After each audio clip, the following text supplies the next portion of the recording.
Edwin Schrödinger, physicien autrichien né en 1887, est l'un des plus grands noms de la physique quantique. Il est surtout connu pour avoir formulé l'équation qui porte son nom. L'équation de Schrödinger. Cette équation a joué un rôle clé dans notre compréhension des phénomènes qui se produisent à l'échelle atomique et subatomique, c'est-à-dire dans le monde des particules invisibles à l'œil nu. L'équation de Schrödinger est utilisée pour décrire l'état d'une particule, comme un électron, et comment il évolue au fil du temps. Elle existe sous plusieurs formes, mais dans cette vidéo, nous allons nous concentrer sur les deux premières. La forme temporelle dépendante, qui permet de comprendre comment un système quantique évolue dans le temps, et la forme temporelle indépendante, qui s'applique dans des situations où l'évolution ne dépend plus du temps. Ces deux formes de l'équation nous aident à mieux saisir certains des mystères du monde quantique.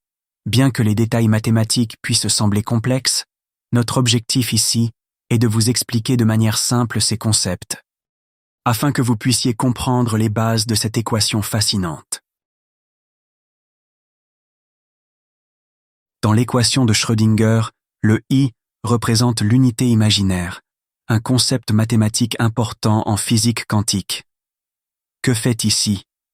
I est défini par une propriété simple. I au carré est égal à moins 1. On a déjà vu ce concept. Dans une vidéo précédente, je vous laisse le lien dans le descriptif.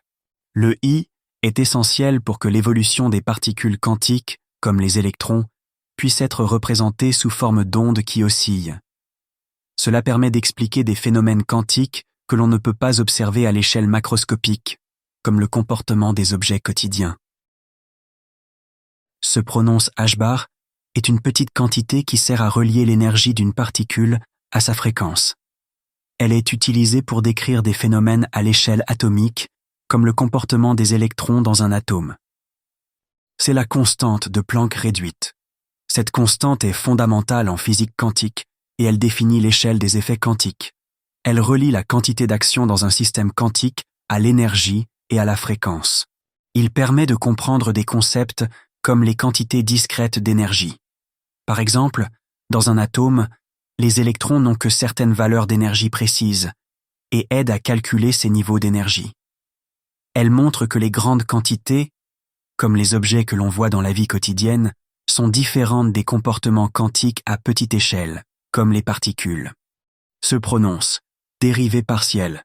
Ce symbole signifie que nous prenons une dérivée partielle, c'est-à-dire que nous regardons comment la fonction change par rapport à une seule variable, ici le temps, tout en gardant les autres constantes. Se prononce psi. C'est la fonction d'onde en mécanique quantique. Elle décrit l'état quantique d'une particule et donne des informations sur la probabilité de trouver cette particule en un certain endroit. Se prononce R vecteur représente la position dans l'espace. Comme une particule peut être en 3 dimensions, on utilise un vecteur pour indiquer ses coordonnées. Temps. Cela signifie que la fonction d'onde peut évoluer avec le temps.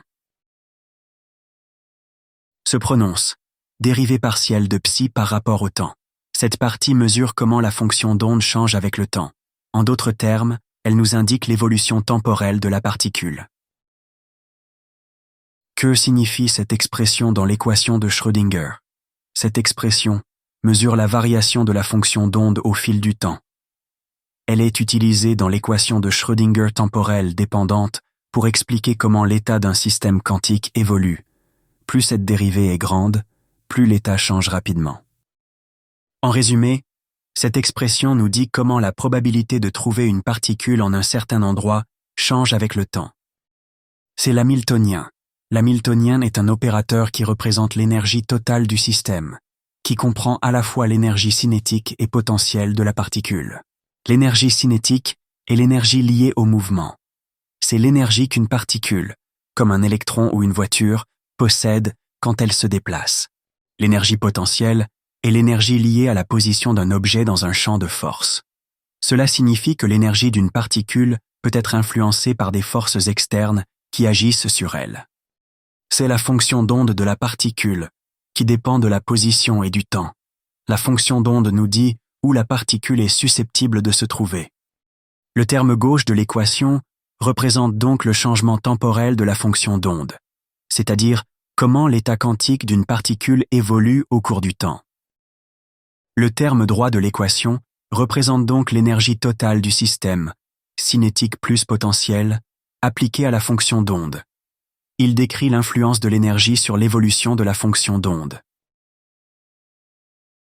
L'équation de Schrödinger nous dit comment l'état quantique d'une particule, représenté par la fonction d'onde, évolue dans le temps en fonction de son énergie totale, représentée par l'hamiltonien.